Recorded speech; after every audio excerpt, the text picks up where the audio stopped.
let's just go into the relationship of going into the hormones a little deeper, of the stress hormones and the sex hormones, because I'd love for you to educate us on really what we need to know, and the fact that they're very much related, your level of stress and your libido, and how the body prioritizes and adapts and all that. So share with us what we need to know about that, the relationship between sex hormones and stress hormones. Yeah, so inside your adrenals, you've got 3 levels. And as you get deeper, they say it gets sweeter. So you start with salt management. Aldosterone is produced in the outer layer of the adrenals. And adrenals, by the way, are about like size of, I don't know, plums, maybe, prunes, sit on top of your kidneys.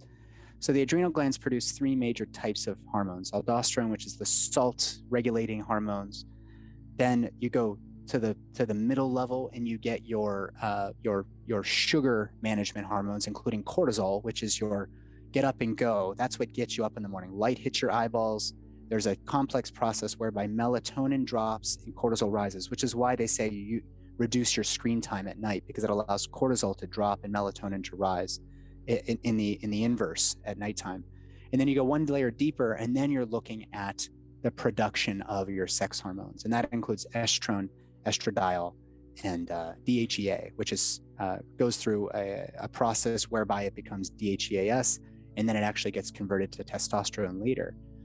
And the androgens, that's the deepest layer, the sex hormones. The androgens are largely converted to estrogen through a process of aromatization by fat tissue, by ovaries, by I think even in the brain and the bone marrow and the liver. There's all this aromatase everywhere. So the reason that these are connected is that when a person is in a state of adrenal fatigue, I'm going to use that as an example because everybody's in a state of some degree of adrenal fatigue. Your body is producing so much cortisol that it steals pregnenolone, which is the precursor to all of these hormones, for the overproduction of cortisol, right? Which you need more and more and more of to get it going. It's like 1 cup of coffee wasn't enough. Let's do 2. Now you need 3. Now you need to be drinking coffee all day long because you're not resting and recovering in the appropriate way. So I've been in adrenal fatigue. I know exactly what this feels like. Me too. I think anybody out there who's a functional coach to other people has gone through adrenal fatigue, because we all know that this is a big problem. So it's considered somewhat mythical in the medical community, but I know that there's some truth to this. Pregnenolone is the precursor. It's made from cortisol. It makes all of these hormones that come out of the adrenals. If your body needs to be making more and more and more cortisol, that leaves less pregnenolone to create your sex hormones. So what that means is you're not going to be producing as much of the estrogen and the DHEA, which is the DHEA is part of that androgen class I was talking about. And without DHEA, you're not going to have much vitality as a woman. That's what drives your curiosity. It drives you to like go to the gym. It drives you to want to have sex. It's libido is the generic term of that, but there's far more to it than just wanting to have sex. There is, it goes it's to life force. It's your mojo. Your mojo. That's exactly right. Yeah, babe. Mojo. One of my favorite words. Yeah, right. It immediately reminds me of Michael Myers from Austin Powers. Yeah, baby.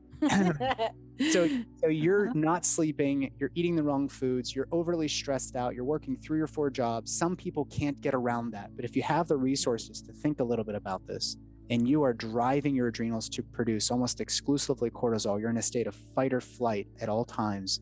And that naturally has to come from somewhere. It gets taken from the pathway that would otherwise be producing your androgens. And then that naturally, cortisol also has an activity at the ovaries, it has an activity at the thyroid, all of these systems within the big system, as you described, that are communicating. So oftentimes when people have amenorrhea, an abnormally long cycle, like I don't bleed every month, I bleed every couple months. My first question is, tell me about your energy levels. Tell me about your sleep. What are you doing to care for yourself at home? And oftentimes it's not their fault, but they have too many things going on and they don't have enough help. They've got kids screaming, they've got babies waking them up in the middle of the night, and they're in a state of adrenal fatigue. It's plain and clear in sight if you know the right questions to ask. And that can be fixed. It's going to be all the stuff that you and I do. It's the slowing down, it's the nourishing the yin, it's all those things we talked about. It's going to be balancing some second chakra issues, perhaps third chakra issues as well. And then we can actually supplement with pregnenolone. We can use an adaptogenic, bioidentical tonic, like something from Quicksilver Scientific. They have their Longevity Elite. It actually contains pregnenolone. And so that is that precursor. It's replenishing that. But again, we're not here for quick fixes. You're not deficient in pregnenolone. You've got enough of it. It's just all going down the pathway of I'm being chased at all times. That's the cortisol pathway.